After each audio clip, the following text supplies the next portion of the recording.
നമസ്കാരം. Welcome to Geetha's ഭക്തി ഗീതം. വൺ ഡേ വൺ ശ്ലോകം. Shrimad Mahabhagavatam 734th day. Today 14th sloka of 7th chapter, Pradhamaskandam.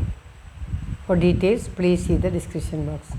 Geetha's ഭക്തി ഗീതം ഒരു ദിവസം ഒരു ശ്ലോകം. ശ്രീമദ് മഹാഭാഗവതം ഇന്ന് 734 ദിവസം. പ്രഥമസ്കന്ധത്തിലെ 7ാമത്തെ അധ്യായത്തിലെ 14ാമത്തെ ശ്ലോകം. ഓം നമോ ഭഗവതേ വാസുദേവായ. ഓം ശ്രീകൃഷ്ണ പരമാത്മനേ നമഃ. ഹരിശ്രീ ഗണപതയേ നമഃ. അവിഘ്നമസ്തു ശ്രീ ഗുരുഭ്യോ നമഃ. ഓം തത്സത്.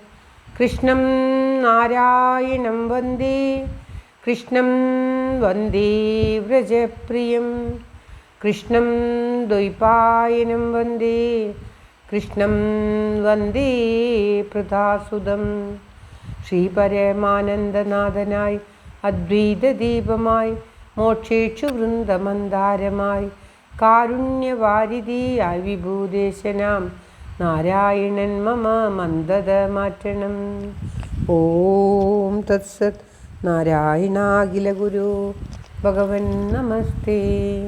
ഓം.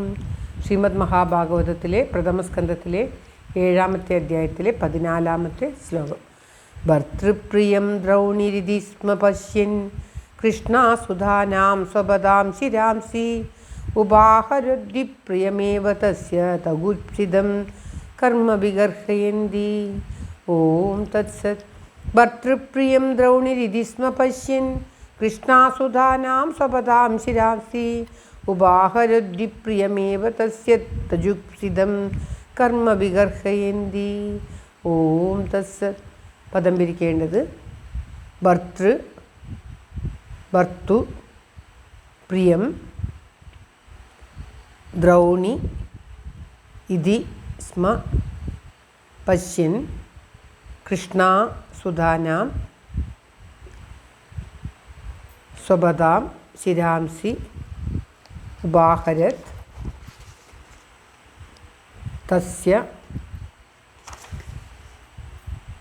ഉപാഹരത് പ്രിയം ഏവ തസ്യ തജുപ്സിതം കർമ്മ തത് ജുഗുപ്സിതം കർമ്മ വിഗർഹയന്തി. ഇപ്രകാരമാണ് പദം പിരിക്കേണ്ടത്. ദ്രൗണി ദ്രോണപുത്രൻ. ഭർത്താവിന് പ്രിയം ഇഷ്ടമായിരിക്കും. ഭർത്താവ് എന്നുദ്ദേശിക്കുന്നത് തലവൻ, തൻ്റെ നാഥൻ അല്ലെങ്കിൽ തനിക്ക് ഇഷ്ടപ്പെട്ട ആൾ, തന്നെ നയിക്കുന്ന ആൾ എന്നുള്ള അർത്ഥത്തിലാണ് ഭർത്താവ് എന്ന് പറയുന്നത്. ഇതിസ്മ എന്ന് പശ്യൻ ആലോചിച്ചിട്ട്, പശ്യതി എന്ന് പറഞ്ഞാൽ കണ്ണു കാണുന്നതാണ്. സ്വപദാം ഉറങ്ങുന്ന കൃഷ്ണാസുധാനാം. കൃഷ്ണ എന്ന് പറയുന്നത് പാഞ്ചാലിയാണ്. പാഞ്ചാലിയുടെ പുത്രന്മാരുടെ ശിരാംസി ശിരസ്സുകളെ ഉപഹരിച്ചു വെട്ടിയിട്ട് തസ്യ അവന് തത് അത് വിപ്രിയം ഏവ പ്രിയമില്ലാത്തത് തന്നെ ജുഗുപ്സിതം നിന്ദിക്കപ്പെട്ടതായ തത് കർമ്മം ആ കർമ്മത്തെ വിഗർഹയന്തി വിഗർഹിക്കുന്നു അല്ലെങ്കിൽ വെറുക്കുന്നു എന്ന് പറയുകയാണ്. അതായത് ഗദയേറ്റ് തുടപുളഞ്ഞ് കിടക്കുന്ന, കഴിഞ്ഞ ശ്ലോകത്തിൽ പറഞ്ഞു ഭീമൻ്റെ ഗദയേറ്റ് ദുര്യോധനൻ തുട പൊളിഞ്ഞ് കിടക്കുകയാണ് എന്ന്. ഈ ശ്ലോകത്തിൽ പറയുകയാണ് ഗദയേറ്റ് അപ്രകാരം തുടപൊളിഞ്ഞ് കിടക്കുന്ന ദുര്യോധനന് സന്തോഷമായിരിക്കും എന്ന് വിചാരിച്ചിട്ട് ദ്രോണരുടെ പുത്രനായ അശ്വത്ഥാമാവിന് ദുര്യോധനെ ഏറെ ഇഷ്ടമായിരുന്നു. തൻ്റെ എല്ലാമായിട്ട് ദുര്യോധനെ കരുതിയിരുന്നത് കൊണ്ട് ഭർത്താവ് എന്ന് പറയുകയാണ്. ദുര്യോധനെ അശ്വത്ഥാമാവ് ഉറങ്ങിക്കിടക്കുന്ന പാഞ്ചാലിയുടെ, കൃഷ്ണ എന്ന പാഞ്ചാലിയുടെ പുത്രന്മാരുടെ ശിരസ്സുകളെ അറുത്തെടുത്ത് കൊണ്ടുവന്ന് കാഴ്ചവെച്ചു അത്രേ. പ്രതികാരം ചെയ്തതിലുള്ള സംതൃപ്തിയാണ് ഇവിടെ അശ്വത്ഥാമാവിനുണ്ടാകുന്നത്. ദുര്യോധനൻ മരിക്കാൻ കിടക്കുന്ന ദുര്യോധനൻ്റെ മുന്നിൽ പാഞ്ചാലി പാണ്ഡവന്മാരുടെ പുത്രരുടെ ചെറിയ കുട്ടികളായിട്ടുള്ളവരുടെ ആ കുരുക്ഷേത്രത്തിൽ ഉള്ള ടെൻറ്റുകളിൽ ഉറങ്ങിക്കിടക്കുന്ന ആ കുഞ്ഞുങ്ങളുടെ ശിരസ് അറുത്ത് ടെൻറ്റിനൊക്കെ തീയിട്ട് അശ്വത്ഥമാവ് ക്രൂരനായി അതിക്രൂരനായിട്ട് ദ്രോണരുടെ ബ്രാഹ്മണപുത്രനാണ്. എന്നിട്ടും കൂടി ആ ശിരസ് കൊണ്ടുവന്ന് ദുര്യോധനൻ്റെ മുന്നിൽ വെക്കുകയും എന്നാൽ ആരെയാണോ സന്തോഷിപ്പിക്കുവാൻ കരുതിയത് ആ ദുര്യോധനന് ആ പ്രവൃത്തി ഒട്ടും ഇഷ്ടമായില്ല. എന്തുകൊണ്ടെന്നാൽ ഇപ്രകാരമുള്ള കർമ്മം ശാസ്ത്രത്താൽ തന്നെ നിന്ദിക്കപ്പെട്ടതും സജ്ജനങ്ങൾ ഏറ്റവും വെറുക്കുന്നതുമാകുന്നു. അപ്രകാരം നിന്ദിക്കപ്പെട്ട ഒരു കർമ്മം ഈ അശ്വത്ഥമാവ് ചെയ്തത് ദുര്യോധനനും ആർക്കു വേണ്ടിയാണോ ചെയ്തത് ആ ദുര്യോധനന് പോലും ഒട്ടും ഇഷ്ടമായില്ല. അത്രയ്ക്കും ക്രൂരമായ നിന്ദിക്കപ്പെട്ട ഒരു കർമ്മമാണ് ഈ അശ്വത്ഥമാവ് ചെയ്തത്. ഉറങ്ങിക്കിടക്കുന്ന കുട്ടികളുടെ തല അറുത്ത് തീയിട്ട് ആ തല കൊണ്ടുവന്ന് തൻ്റെ ഭർത്താവായി തൻ്റെ നാഥനായിട്ടുള്ള താൻ ഏറ്റവും ഇഷ്ടപ്പെടുന്ന മരിക്കാൻ കിടക്കുന്ന ദുര്യോധനന് കാഴ്ചവെക്കുകയാണ് ഉണ്ടായത്.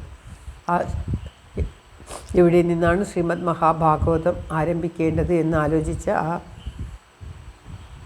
വ്യാസമുനി കുരുക്ഷേത്ര യുദ്ധക്കളത്തിൽ നിന്നും ഇത്രയും മഹത്തായ ഒരു ശ്രീമദ് മഹാഭാഗവതത്തെ ഉയർത്തെഴുന്നേൽപ്പിക്കുകയാണ്. ശ്ലോകം ഒരിക്കൽ കൂടി. ഭർതൃപ്രിയം ദ്രൗണിരിതിസ്മ പശ്യൻ കൃഷ്ണാസുതാനാം സ്വപതാം ശിരാംസി ഉപാഹരദ്ദി പ്രിയമേവ തസ്യ തജുപ്സിതം കർമ്മ വിഹർഹേന്തി. ഓം തത്സത്. സർവത്ര ഗോവിന്ദനാമ സങ്കീർത്തനം. ഗോവിന്ദ ഗോവിന്ദ. എല്ലാവരുടെയും നന്മയ്ക്കും ആയുരാരോഗ്യ സൗഖ്യത്തിനുമായി പ്രാർത്ഥിച്ചുകൊണ്ട് ഈ ശ്ലോകം ഭഗവാന്റെ തൃക്കാൽക്കൽ സമർപ്പിക്കുന്നു. Geetha Rajan. Thank you for watching. All the best. Have A very very nice day. God bless you. ദൈവം അനുഗ്രഹിക്കട്ടെ. എല്ലാവർക്കും എല്ലാവിധ ആയുരാരോഗ്യ സൗഖ്യവും നന്മയും ഉണ്ടാകട്ടെ. ഓം തത്സത്.